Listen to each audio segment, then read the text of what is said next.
Viewers, welcome. आज हम बात करेंगे सेप्सिस के बारे में। 13 सितंबर को वर्ल्ड सेप्सिस डे मनाया जाता है और पूरा सितंबर का महीना सेप्सिस अवेयरनेस मंथ है।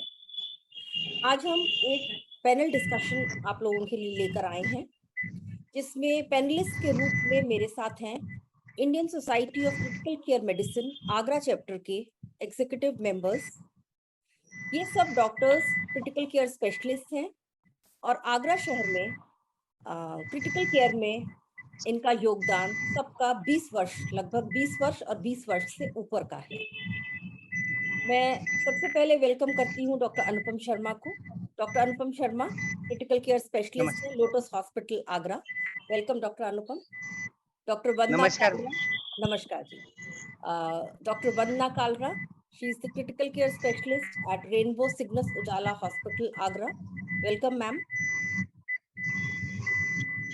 अब मैं वेलकम करती हूँ डॉक्टर रणवीर सिंह त्यागी को, critical care specialist and director at synergy plus hospital Agra. Welcome doctor Ranveer. अब मैं आमंत्रित करती हूँ डॉक्टर संजय गुप्ता को, critical care specialist eight Kamlesh Tandon hospital Agra. आज हम बात करेंगे सेप्सिस की। सेप्सिस को आम भाषा में सबसे पहला प्रश्न मैं डॉक्टर अनुपम से पूछूंगी, सेप्सिस क्या है, आप ये जनता को बताइए। जी मैम, इन्फेक्शन के बाद जो केमिकल ब्लड के अंदर रिलीज होते हैं, उनके कारण शरीर पे जो प्रभाव पड़ता है उन केमिकल के कारण और जो असर आता है, इस घटना को हम सेप्सिस बोलते हैं। तो इसको हम इस तरह से समझ सकते हैं जैसे एक इन्फेक्शन हुआ और स्वेलिंग वाले सब्सटेंस, जिसे इन्फ्लेमेटरी सब्सटेंस कहते हैं, जब वो आते हैं तो पूरी शरीर पर ही एक प्रभाव पूरा आता है। इस घटना को हम लोग सेप्सिस के नाम से जानते हैं। सेप्सिस को सेप्टिक से अलग करना जरूरी है।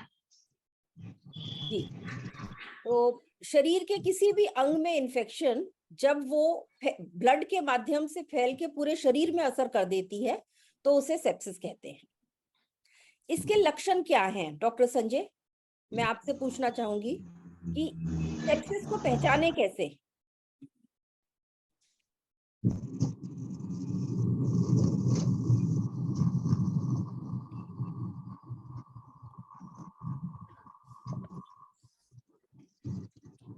शायद वो सुन नहीं पा रहे मेरी बात, कोई बात नहीं। डॉक्टर रणवीर, मैं आपसे पूछना चाहूंगी सेप्सिस के लक्षण क्या हैं और आम लोग इसको कैसे पहचाने?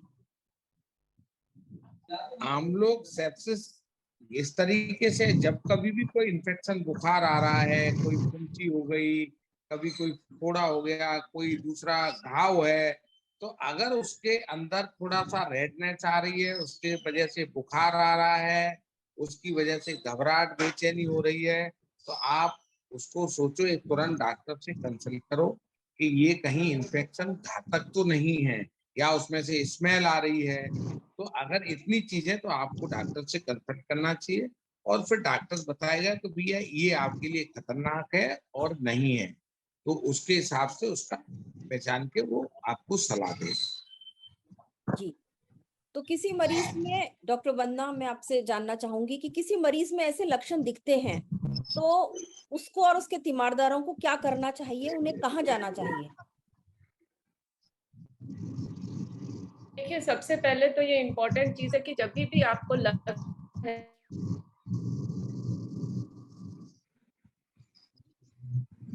हमें कहते हैं, अगर आपको लग रहा है तो आपको सबसे पहले समय नहीं गंवाना चाहिए, क्योंकि समय बहुत इम्पोर्टेंट चीज है। आपको जितना जल्दी से जल्दी हो सके हॉस्पिटल ले जाना चाहिए और ऐसे हॉस्पिटल में जाना आपको प्रेफर करना चाहिए जहाँ पे कि आईसीयू की सुविधाएं अवेलेबल हो। आईसीयू जहाँ पे कि डॉक्टर है, आईसीयू की टीम में डॉक्टर्स का होना बहुत जरूरी है, और ऐसे आईसीयू जहाँ पे कि ऐसे उपकरण मौजूद हो जो कि मरीज की जान को बचाने में सहायक हो, जैसे कि वेंटिलेटर होना चाहिए, पाइपैप होना चाहिए, एक्सरे की सुविधाएं होनी चाहिए, और ब्लड के इन्वेस्टिगेशन सारे हो जाने की इम्पोर्टेंट है। एबीजी का जहाँ पे सुविधा हो, क्योंकि ये चीजों के इन रिपोर्टों की हमें अत्यंत आवश्यकता होती है, फास्ट आवश्यकता होती है। तो ऐसी जगह चूज करनी चाहिए जहाँ डॉक्टर हो, इक्विपमेंट्स हो और इन्वेस्टिगेशंस की फैसिलिटी हो।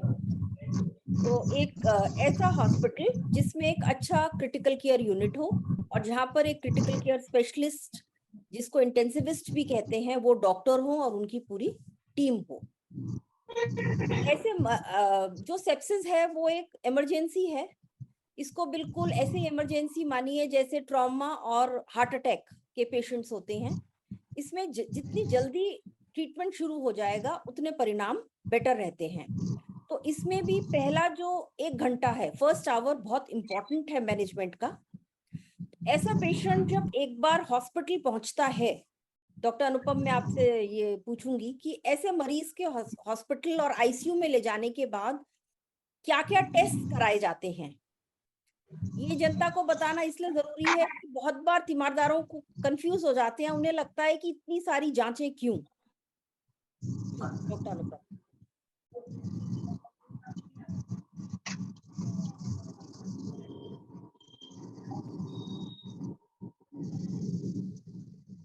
शायद उन्हें आवाज। डॉक्टर रणवीर, आप हाँ, जब तो ये सबसे पहले आपको क्लिनिकली एग्जामिन करना चाहिए, ठीक है। आफ्टर एग्जामिनेशन आप फाइंड आउट करो कि ये डिटेक्ट करो कि सोर्स कहाँ है और आप सोर्स के हिसाब से इन्वेस्टिगेशन कराइए। अगर सोर्स लोकलाइज है तो वहां से आप टिश्यू कल्चर और उसके लिए भेजिए। अगर सोर्स सिस्टमिक है तो सिस्टमिक ब्लड में है तो आपको ब्लड कल्चर भेजना चाहिए, है ना। अगर सोर्स आपको चेस्ट का लग रहा है तो चेस्ट के हिसाब से उसकी रिपोर्टें करानी चाहिए। अगर सोर्स एब्डोमन है तो एब्डोमन के लिए आपको जैसे सीटी या अल्ट्रासाउंड ये टेस्ट कराने चाहिए। तो ब्लड के इन्वेस्टिगेशन के साथ साथ में आपको उस सिस्टमिक एग्जामिनेशन और क्लिनिकल एंड सिस्टमिक एग्जामिनेशन के लिए फर्स्ट आपको एज अर्ली एज पॉसिबल ये फाइंड आउट करना चाहिए कि ये इसका सोर्स कहाँ है। जी, जब तक सोर्स कंट्रोल नहीं होगा तब तक इन्फेक्शन कंट्रोल नहीं हो पाएगी। बिल्कुल सही। डॉक्टर संजय गुप्ता, आप सुन पा रहे हैं मुझे? हाँ मैम, सुन रहा हूँ। जी, तो ऐसा मरीज आईसीयू में आ गया और उसके टेस्ट भी हमने करा लिए। इसके इलाज में मुख्यतः क्या क्या चीजें की जाती हैं?